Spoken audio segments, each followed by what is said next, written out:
Wait a minute. Have you all never heard of starter husbands? So there's this saying, you can work for 20 plus years and maybe make $10 million, or you can get married and make $20 million instantly. Having a starter husband is a form of social climbing and building your fortune. And I'm not saying that it's right or that it's ethical, but it is a very real thing in the affluent community. Basically, what happens is a woman marries just for money, and then they're together for a few years, they get divorced, and she takes half of everything. And then she repeats the process. I don't fully understand the full dynamics of that, but once you're rich, it's easier to marry rich, and they just keep marrying rich until they're just rich by themselves. And ladies, that is the concept of a starter husband.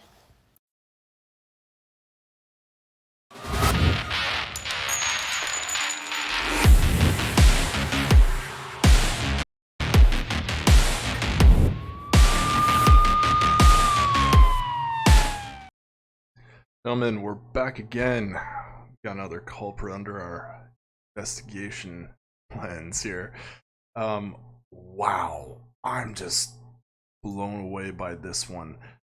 It's become a normal practice apparently within people to seek out starter husbands. Yeah, it's really no surprise that men are choosing not to get married in this day and age, and hell, even non-surprisingly, date.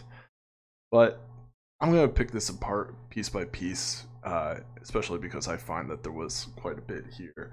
On your way in, I'd appreciate if you hit the like button, as liking brings us further around in the YouTube algorithm. Subscribe if you haven't already, and hit the notification bell so that you get notified every time I put out a video, which is every other day. Anyways, let's get into it. Wait a minute. Have you all never heard of starter husbands? Yeah, this is the first time I'm hearing about this.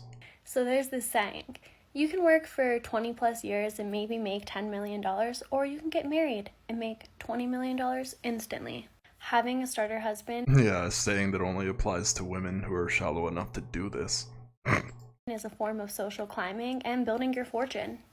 And I'm not saying that it's right or that it's ethical, but it is a very real thing in the affluent community. Then why talk about it? Seriously, bury it. Put it 6 feet under in the grave. Don't be telling people to act like this.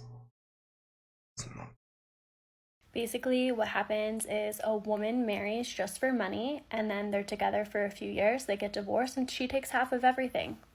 And then And again, that's where women benefit. And marriage used to be about loving somebody until death do part, but apparently it's until they feel like making you part with your money. she repeats the process. I don't fully understand the full dynamics of that, but once you're rich, it's easier to marry rich, and they just keep marrying rich until they're just rich by themselves. Yeah, it's that hypergamy, man. Once she's had a taste of somebody who's well off, she's gonna want somebody that's rich, and once she's been with somebody that's rich, she's gonna want more and more until, you know, monkey branching finally ends up snapping and falls to the ground, and she's 40 and wondering what the hell happened to her life. That's why I have no tears for women like this. It's absolutely awful. And ladies, that is the concept of a starter husband. Wait a minute. Have you I really hope that if I have like a 1% of women that are watching, that they're never going to do this and get in a marriage that's, you know, loving and is loved forever. Uh, you know, just generally want the best for people, and this is not it. You know, using people for money, really not it. Imagine destroying somebody working their entire life to reach something just for your own selfish benefit. What's the point in marriage anymore? Some of these comments are absolutely crazy too, like, OMG, how to avoid a prenup, please and thank you, as in you're never going to get it. Another one's like, it is ethical under a patriarchy. Okay. You have just as many opportunities as we do, lady, to make a bunch of money. Just for you, it's much easier, you know. We can't put our feet up on OnlyFans and get tens of $1,000s a month for that. and then name drop somebody else. Either way. Yeah, quickly move on to the article.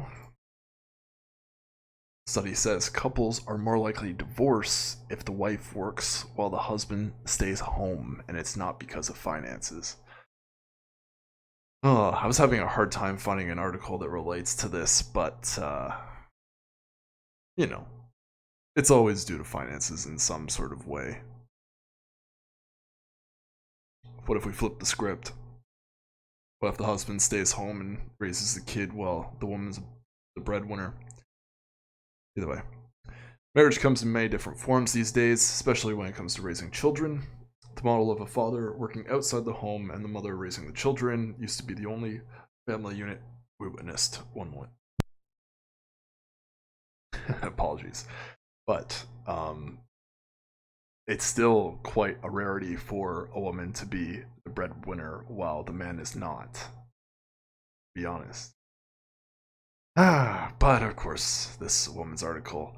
But today, things are different. There are many more couples today that have a mother working outside the home while the father raises the children, but a recent study suggests that this increases the likelihood of divorce in the future. As if divorce isn't already a high enough statistic that is mainly the highest percentile with women initiating divorce. There's even worse, you know, if you're an unwell man and you have to you know, depend on your partner's earnings, or what if the father stays and works from home while raising their children, as you know, I think ideally would be the best situation when raising a child, that both parents are in the child's formative years, you know. Study says a couple has a higher likelihood of divorce if the woman works while the father stays home. Okay. Harvard University researcher Professor Alexandria Kilwald, a woman, collected data from 6,300 couples.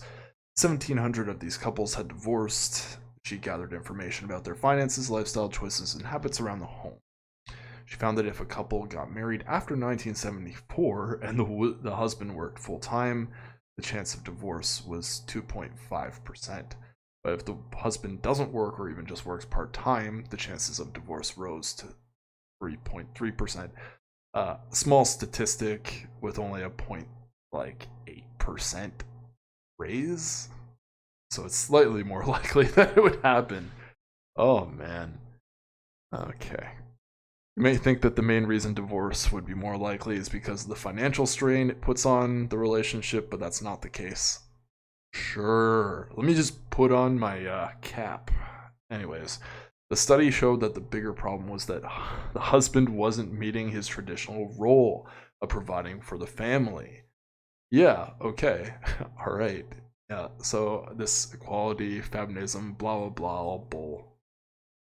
They really just want men to be the breadwinners. That simple. An added factor could be that unemployment is psychologically more difficult for men than it is for women, so this stress could have negative impact on the marriage. Or, you know, when the going gets tough, leave. You know, like shoot, like Rich Cooper says, you know, women pick the winners and wait at the finish line. So like, it's no kidding if you end up losing. You lose your job. If you have a great job, become wary that something may end. You see it too much and it's absolutely terrible, but you know, I don't make the rules. While contemporary wives need not embrace the traditional homemaker role to stay married, contemporary husbands face a higher risk of divorce when they do not fulfill the stereotypical breadwinner role by being employed full-time. Often when scholars or the media talk about work-family policies or work-family balance, they focus mostly on the experiences of women. No crap. Although much of the responsibility for negotiating that balance falls to women, which it really shouldn't be the case, you know? You should be the leader in your relationship and be making a majority of the choices, I find. It's just my relationships have worked the best when that's the case. And, you know, I'm not the only one that's spouting that out here in the red pill swamp. So, like, just use your head there. My results suggest one way that expectations about family affect men's lives too. Men who aren't able to sustain full-time work faced heightened risk of divorce, she continued. Another interesting piece of data is before 1974, the more housework the wife did, the less likely the couple was to get divorced. Over the last several decades, the housework has been more evenly divided between husband and wife, so the statistic has greatly changed. It's like if we were to conform to gender roles, things would be better. Is that not what we're getting from this? Oh, wow. While there may be some fathers out there who enjoy looking after their kids at home while the mother works, it's certainly not a common scenario. It's not a scenario that bodes well for the marriage in the future. Yep, that's sad. Anyways, lesson here that I want to pass on is that having involvement in your child's life, but sticking to normal gender roles is always the way, and women will find any reason to divorce a man, whether that's for money or they just want to stay home, or, well, I hope this never happens to you, you lose your job. Either way, gentlemen, it's been a pleasure presenting to you. I'm thankful for your eyes, hoping everything's going well and you're smashing that career you're working on, or whatever your side hustle is. Anyways, till the next video, I hope you have a great day. Always do your due diligence and crush it. Bye for now.